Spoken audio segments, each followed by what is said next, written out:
L'histoire est parsemée de lieux légendaires qui ont tout simplement disparu de la carte. Qu'il s'agisse de catastrophes naturelles ou de l'évolution urbaine, ces sites autrefois célèbres sont aujourd'hui invisibles. Nous allons explorer ensemble ces trésors perdus de l'humanité. Cliquez sur le bouton « J'aime », abonnez-vous pour plus de découvertes et partagez avec nous de quelle ville regardez-vous cette vidéo. C'est parti! «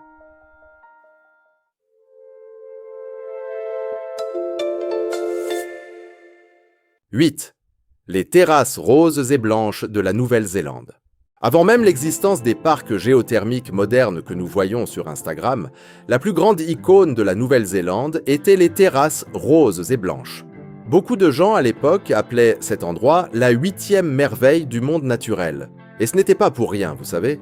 C'était des formations de silice spectaculaires qui se trouvaient au bord du lac Rotomahana. Imaginez un peu, des milliers d'années d'activité sous la terre créant quelque chose d'unique. L'eau bouillante sortait des geysers au sommet de la colline et descendait comme une cascade. À mesure que l'eau refroidissait, elle laissait des couches de silice blanche qui ressemblaient à des escaliers de glace descendant jusqu'au lac. Quant aux terrasses roses, elles avaient des couleurs vibrantes à cause de minéraux comme l'oxyde de fer, brillant comme de l'or rose sous le soleil. C'était un visuel d'un autre monde. Vers la moitié du 19e siècle, l'endroit est devenu la destination numéro 1 du pays. Des gens riches du monde entier venaient pour se baigner dans ces eaux tièdes qui, disait-on, guérissaient même les mauvaises pensées. Les guides d'origine maori, comme la célèbre Sophia Inarangi, emmenaient les touristes en bateau et racontaient toute l'histoire sacrée du lieu. Sauf que la nature est imprévisible.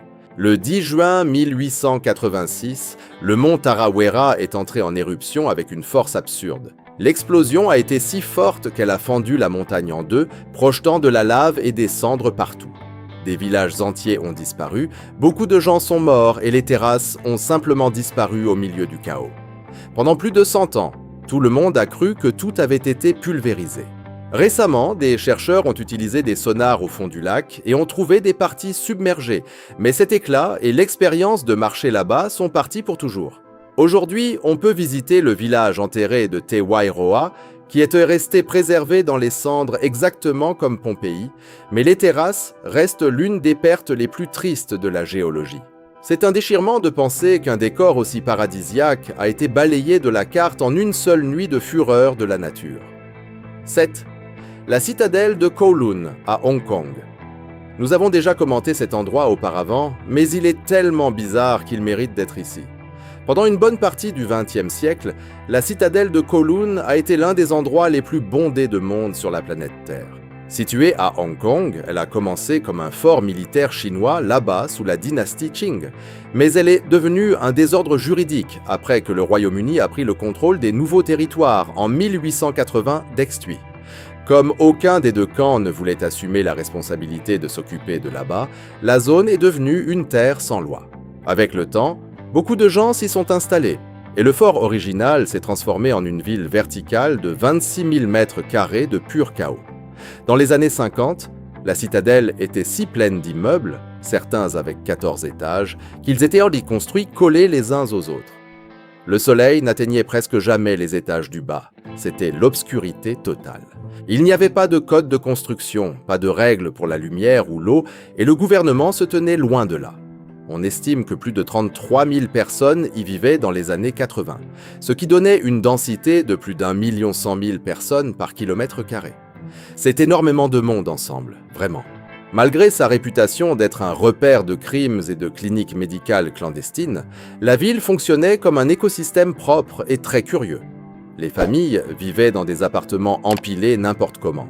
Les enfants jouaient dans des ruelles étroites, appelées les couloirs de l'obscurité. Il y avait de tout. Des fabricants de nouilles, des barbiers et des dentistes, tous travaillant à plein régime, sans permis ni rien. Mais, en 1987, le gouvernement de Hong Kong a décidé que cela suffisait et a résolu de tout démolir. Il pensait que c'était une honte pour une ville qui se modernisait rapidement. Les habitants ont été indemnisés et emmenés ailleurs et, en 1993, les masses ont commencé à travailler. Aujourd'hui, la citadelle de Kowloon n'existe plus. À la place, ils ont fait un parc public avec quelques repères historiques indiquant où se trouvaient les murailles originales. Malgré cela, l'endroit fascine encore beaucoup de gens pour avoir été l'une des expériences urbaines les plus folles du monde, vivant totalement en dehors des règles modernes. Il est presque impossible d'imaginer comment tant de personnes réussissaient à créer une vie fonctionnelle et communautaire à l'intérieur d'un labyrinthe de béton aussi serré et sombre. 6. Les bains Sutro à San Francisco. Imaginez un peu la taille de l'ambition de ces gens autrefois. Situés juste là, sur les falaises de l'océan Pacifique, à la pointe de San Francisco, les bains Sutro ont été tout simplement le plus grand complexe de piscines couvertes du monde entier. C'est beaucoup d'eau pour un seul endroit.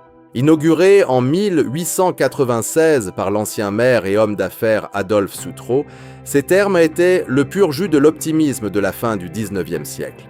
Construit avec beaucoup d'acier, de verre et de béton, le complexe arborait 6 piscines d'eau salée et une d'eau douce, chacune maintenue à des températures différentes pour plaire à tout type de baigneurs.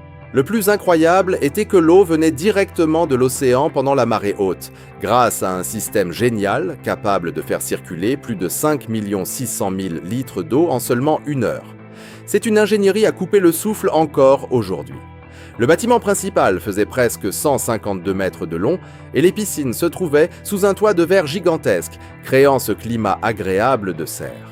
En plus de la baignade, le divertissement était garanti avec des toboggans, des tremplins, des trapèzes et même un musée rempli de curiosités du monde entier que Sutro lui-même collectionnait.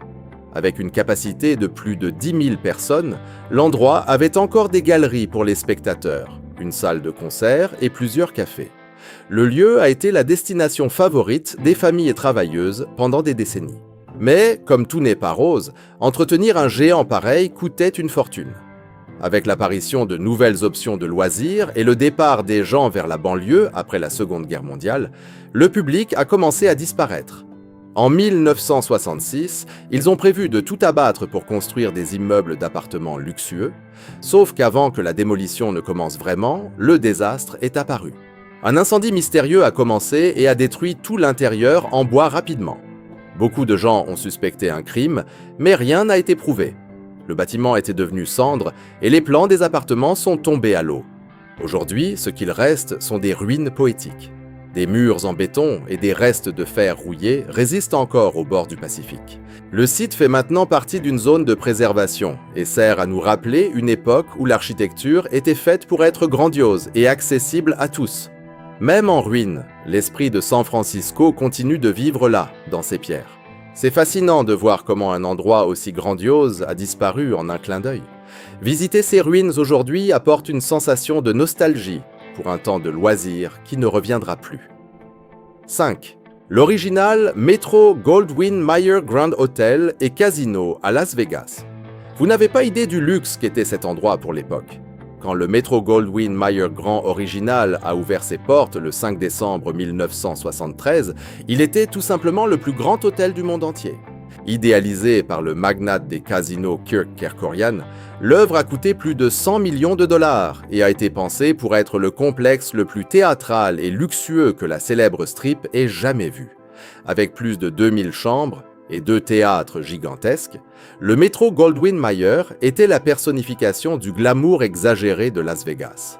La façade de l'hôtel brillait comme une émeraude géante, un hommage direct au film le plus célèbre du studio, Le Magicien d'Oz. Tout le complexe suivait ce thème, avec des dessins de routes de briques jaunes et des détails dorés partout. C'était du cinéma pur dans la vie réelle. De grandes stars comme Frank Sinatra et Diana Ross s'y produisaient, transformant l'hôtel en un complexe de divertissement complet. Tout cet éclat a aidé Las Vegas à changer son image, laissant derrière elle le passé lié à la mafia pour se concentrer sur les grandes entreprises et les profits absurdes. Le Metro-Goldwyn-Mayer est devenu le modèle pour les méga-complexes que nous voyons aujourd'hui. Cependant, la tragédie a frappé à la porte au matin du 21 novembre 1980. Un incendie a commencé dans un restaurant au niveau du casino et, à cause de défaillances graves du système de sécurité, le feu s'est propagé avec une vitesse effrayante. Les flammes sont restées aux étages bas, mais la fumée toxique est montée par les conduits de ventilation et les cages d'ascenseur, atteignant les chambres tout en haut. Au total, 85 personnes ont perdu la vie, ce qui en fait le désastre le plus meurtrier de l'histoire du Nevada. C'est trop triste de penser à la panique de ces gens. L'incendie a révélé que l'hôtel n'avait pas d'extincteur automatique à eau dans plusieurs parties, ce qui a changé toutes les lois de sécurité aux États-Unis après cela. Le métro Goldwyn-Mayer a même rouvert 8 mois plus tard après de lourdes rénovations, mais il ne s'est jamais débarrassé du stigmate de la tragédie. En 1986, le bâtiment a été vendu et a changé de nom pour Bally's. Le nom Metro Goldwyn-Mayer Grant est allé à une nouvelle adresse dans la ville en 1993 avec 5000 chambres. Le bâtiment original est toujours là, mais l'âme de cet empire du divertissement s'est perdue. Las Vegas a cette habitude de se réinventer et d'effacer le passé, mais l'ancien Metro Goldwyn-Mayer Grant sera toujours rappelé comme un jalon d'excès et une alerte douloureuse sur la sécurité. Il est étrange de voir comment un endroit fait pour réaliser des rêves a fini de façon aussi tragique. La sécurité d'aujourd'hui est un héritage direct des leçons apprises là-bas. 4. L'original Luna Park de Coney Island. Imaginez quelle folie ce serait de vivre au début du XXe siècle. À cette époque, Brooklyn, à New York, était le centre de l'univers de l'amusement. Et le joyau de la couronne portait le nom de Luna Park. L'endroit ressemble à un rêve d'enfant.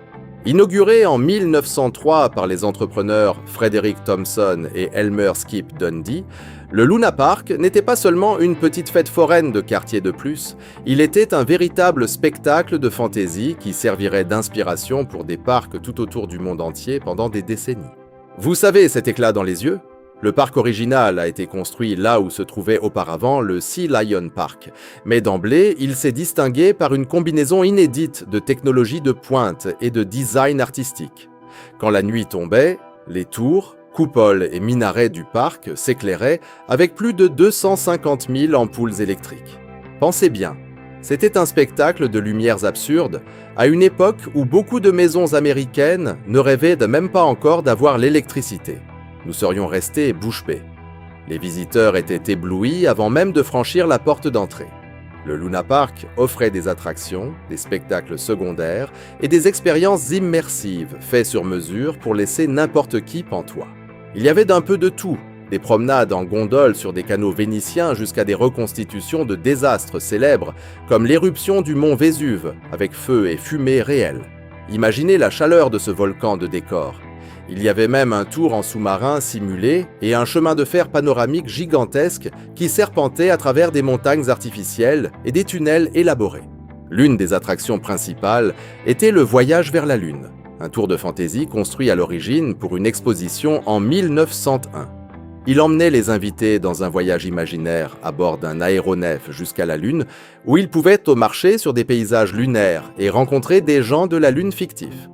C'était comme un film de science-fiction en direct. Mais le Luna Park était bien plus qu'une collection de nouveautés technologiques.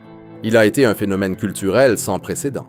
Le jour de l'inauguration, le parc a reçu plus de 90 000 personnes, devenant rapidement la destination favorite des familles et des touristes de toutes les classes sociales. À une époque de normes sociales super rigides, le Luna Park offrait de l'évasion, de l'émotion et une expérience urbaine partagée qui n'existait nulle part ailleurs en Amérique. C'était l'endroit pour être libre. Malheureusement, tout ce succès n'a pas protégé le parc du passage du temps et de quelques tragédies. En 1911, un incendie énorme a dévasté le lieu, détruisant beaucoup des structures iconiques que tous aimaient. Le feu et l'amusement ne font pas bon ménage. Bien qu'il ait été reconstruit et rouvert, il n'a jamais totalement récupéré cette magie originale du début. La concurrence de voisins comme le Dreamland et le Steeplechase Park, ajoutée au changement des goûts du public, a rongé sa dominance petit à petit. Pour ne rien arranger, la Grande Dépression a achevé la base de clients et un nouvel incendie en 1944 a donné le coup de grâce final. Le parc a fermé définitivement et ses tours qui brillaient tant autrefois ont été démontées ou détruites. Une perte triste pour l'histoire de l'amusement. La version qui existe de nos jours est moderne et amusante à sa manière. Mais cette architecture fantastique et l'esprit théâtral du Luna Park de 1903 ont simplement disparu. Ce qui a représenté un jour ce qu'il y avait de plus moderne en design de divertissement ne vit plus désormais que dans les vieilles photos, les cartes postales et dans les histoires racontées de génération en génération. Pendant un bref moment dans l'histoire, ce parc a transformé un morceau de la plage de Brooklyn en une ville lumineuse de merveilles, différente de tout ce que le monde avait vu jusqu'alors. C'est fascinant de penser comment l'électricité, qui est aujourd'hui si commune pour nous, a été le plus grand spectacle technologique de cette époque, transformant les loisirs nocturnes en quelque chose de magique et d'inoubliable. 3. L'exposition originale du Millennium Dome. Quand l'horloge a marqué minuit le 1er janvier 2000, le Royaume-Uni a révélé l'une des attractions les plus ambitieuses jamais construites, le Millennium Dome. Située sur la péninsule de Greenwich, au bord de la Tamise, la structure était une merveille d'ingénierie. Avec un diamètre de plus de 365 mètres et une hauteur supérieure à 50 mètres au centre, le dôme réussissait à abriter plusieurs terrains de football sous son toit de bâche. L'architecture était pleine de symbolisme, avec 12 mâts jaunes représentant les mois de l'année et une base circulaire pour le calendrier. Ils ont pensé à chaque détail technique. Mais l'attraction n'était pas seulement le bâtiment, c'était ce qu'il y avait à l'intérieur qui frappait l'imagination de tout le monde. Le dôme abritait l'expérience du millénaire, une exposition gigantesque financée par le gouvernement et par des entreprises. C'était censé être une célébration de la culture britannique, de la technologie et de la promesse d'une nouvelle ère. L'exposition avait 14 zones thématiques, comme le corps, le travail, la foi, l'apprentissage et l'argent. Chacune remplie d'écrans interactifs et d'art immersif. La zone du corps était inoubliable. Les visiteurs entraient par la bouche d'une tête humaine, géante, et exploraient les organes et les systèmes du corps de l'intérieur. Imaginez marcher à l'intérieur d'un estomac géant. Il y avait même des murs d'escalade et des toboggans énormes dans la zone de loisirs. Malgré l'attente très élevée et l'investissement de plus de 800 millions de livres, l'expérience du millénaire est devenue un symbole de déception nationale. Le public est resté bien en dessous des 12 millions attendus, avec moins de 6 500 000 visiteurs pendant toute l'année. Les critiques disaient que les expositions étaient trop confuses et abstraites, sans beaucoup de plaisir réel. Des problèmes techniques et le désordre le jour de l'inauguration ont achevé la réputation de l'endroit. La presse britannique n'a pas pardonné et a qualifié tout cela de projet de vanité gaspillée. L'argent jeté par les fenêtres fait mal dans n'importe quelle langue. Le 31 décembre 2000, l'exposition a fermé ses portes pour toujours. L'intérieur a été démonté et tout a été vendu aux enchères ou détruit. Ce qui devait être un Disney de Londres a disparu en seulement 1 an. La disparition de cette expérience montre un cas rare où un lieu de classe mondiale a échoué non pas par une catastrophe naturelle, mais par manque de connexion avec le peuple. Bien que la carcasse du dôme soit toujours là, l'exposition originale n'existe plus sous aucune forme, n'étant qu'une note curieuse dans l'histoire moderne. Il est curieux de noter que tout l'argent du monde ne parvient pas à acheter l'intérêt du public, si l'idée derrière l'attraction n'a pas de sens pour les gens. 2. Le toit et la flèche originaux de Notre-Dame. Pendant plus de 850 ans, la cathédrale de Notre-Dame s'est dressée comme le plus grand symbole de Paris. Ses tours jumelles surveillant la Seine, ses arcs-boutants soutenant des siècles de poids et d'histoire, et sa flèche iconique déchirant le ciel de la ville. C'est un décor de carte postale. Bien que la cathédrale elle-même soit encore debout, une partie fondamentale de ce jalon mondialement célèbre n'existe plus dans sa forme originale. Le toit d'inspiration médiévale et la flèche centrale. Les deux ont été détruits pendant l'incendie dévastateur du 15 avril 2019. La construction de Notre-Dame a commencé en 1163 pendant le règne du roi Louis VII et s'est achevée vers le XIVe siècle. Elle était le chef-d'œuvre de l'architecture gothique française et le cœur du culte catholique. Mais curieusement, pendant une bonne partie de sa vie, cette flèche centrale que nous voyons sur toutes les photos n'était même pas là. La flèche médiévale originale a été retirée en 1786 à cause de son instabilité. La cathédrale est restée édentée pendant des décennies. Ce n'est qu'au XIXe siècle, au milieu d'une vague de fierté nationale et de restauration historique, inspirée en partie par le livre Notre-Dame de Paris de Victor Hugo, que l'architecte Eugène Viollet-le-Duc a été engagé pour une rénovation massive entre 1844 et 1864. Il a ajouté une nouvelle flèche de 93 mètres, conçue fidèlement dans le style néo-gothique. Elle était entourée de statues de cuivre des 12 apôtres et de détails qui rendaient hommage au travail manuel médiéval. Le toit qui soutenait cette flèche était aussi impressionnant qu'elle. Connue sous le nom de la forêt, c'était une structure de bois faite avec plus de 1300 chênes, dont certains dataient du XIIe siècle. C'étaient des arbres de plus de 800 ans. Ces poutres énormes, beaucoup de plus de 25 mètres de long, formaient un réseau de bois sous le toit de plomb de la cathédrale. Pendant des siècles, ce squelette de bois est resté caché, mais il était vital pour la survie de la structure. C'était une pièce d'ingénierie médiévale irremplaçable et l'une des parties les plus anciennes de tout l'édifice. Dans la nuit du 15 avril 2019, un incendie a commencé dans les combles, juste en dessous du toit. Malgré la réponse rapide des pompiers, les flammes ont englouti les anciennes poutres de bois en quelques minutes. En quelques heures, presque tout le toit est devenu cendre. À 19h50, la flèche centrale, qui était le phare de Paris, a cédé et s'est effondrée dans une cascade de feu. C'était une scène à pleurer. Miraculeusement, la majeure partie de la structure principale a survécu. Les tours sont restées intactes, les célèbres rosaces ont été épargnées et des reliques précieuses, comme la couronne d'épines, ont été sauvées par les pompiers. Cependant, la flèche, le toit de plomb et la forêt de bois qui les soutenait ont disparu pour toujours. Juste après le feu, une collecte de fonds géante a commencé et presque 1 milliard d'euros a été promis pour la rénovation. Le président français a promis de reconstruire la cathédrale encore plus belle. Après beaucoup de débats, ils ont décidé de reconstruire le toit et la flèche exactement comme ils étaient avant. Notre-Dame va rouvrir avec un nouveau toit, mais les originaux, sculptés à la main et tannés par les siècles, ne sont plus qu'un souvenir. Cela nous montre que même les jalons les plus sacrés sont vulnérables et que l'histoire, une fois perdue, ne peut jamais être totalement récupérée. Il est émouvant de voir le dévouement du monde pour reconstruire cette icône, prouvant que la beauté de Notre-Dame est capable d'unir des personnes de toutes les nations et croyances. 1. L'hôtel Waldorf Astoria, original à New York. Avant d'être un nom mondialement célèbre à cause du luxe extrême, l'hôtel Waldorf Astoria existait sous un format et dans un lieu bien différent. L'hôtel original, construit en 2 parties entre 1893 et 1897, se trouvait sur la 5e avenue, exactement là où brille aujourd'hui l'Empire State Building. Il n'était pas seulement un bâtiment chic de l'âge d'or, mais une expérience audacieuse qui a défini ce qu'est un hôtel de luxe moderne.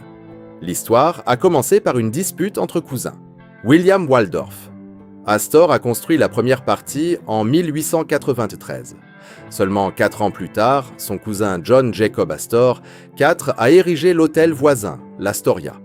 Les 2 bâtiments ont fini par être connectés par un couloir de marbre de 91 mètres appelé l'allée du Pont. Malgré la rivalité familiale, l'union des 2 structures a créé le plus grand et le plus luxueux hôtel du monde à cette époque, avec plus de 1000 chambres. Il y avait même des salles de bain privées, ce qui était une rareté totale dans les années 1890. De plus, chaque chambre avait un téléphone et l'hôtel exposait une collection d'art immense. Il est devenu le point de rencontre des présidents, des nobles et de la haute société. C'est là aussi que les femmes ont gagné le droit d'entrer dans les zones de restauration publique sans accompagnateur masculin. C'était un pas de géant pour l'époque. Mais au fur et à mesure que le XXe siècle avançait, le centre commercial de Manhattan a commencé à remonter vers le nord. L'emplacement sur la 5e avenue a perdu de son charme et à la fin des années 20, les jours de gloire étaient décomptés. En 1929, le bâtiment a été vendu et démoli pour laisser place au gratte-ciel le plus iconique du monde. La démolition a marqué la fin d'une ère d'élégance classique pour laisser place à l'ambition d'entreprises modernes. Mais le nom n'est pas mort. Une version encore plus grandiose a ouvert en 1931 sur Park Avenue, où elle fonctionne encore aujourd'hui. Bien que le nouveau bâtiment soit incroyable, la perte de l'original a été l'effacement d'une institution culturelle. Il a ouvert la voie au nouvel horizon de New York, mais a fermé les portes de l'un des jalons les plus influents que la ville ait jamais eu. Le progrès exige souvent des sacrifices, et voir un palais de marbre laisser place à l'acier de l'Empire State montre comment New York se réinvente. Lequel de ces sites disparus auriez-vous aimé explorer de vos propres yeux ? Pensez-vous que nous protégeons assez nos monuments actuels ? Écrivez votre ville en commentaire, laissez un pouce bleu, abonnez-vous et activez les notifications. Continuez l'aventure avec les vidéos à l'écran. À bientôt.